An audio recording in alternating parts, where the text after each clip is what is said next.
Arestado ang dalawang high-profile na most wanted person sa magkahiwalay na operasyon ng pulisya kahapon lang ng Lunes pasado 5:00 ng hapon.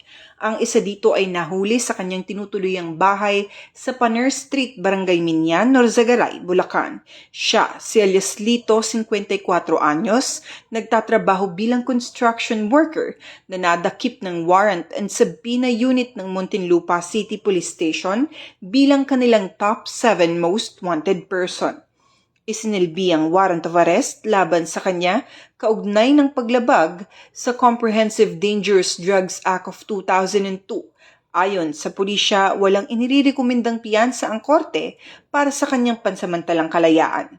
Samantala, timbog naman ang top 6 district level most wanted person sa kaparehong araw bandang 5:00 rin ng hapon. Ang suspect ay kinilalang si alias Edmar, 37 anyos at naaresto rin sa kanyang tinitirhan sa Chico Street, Masville, Barangay BF Homes, Parañaque City. Nahaharap siya sa kasong frustrated murder kung saan may itinakdang piyansang 200,000 piso.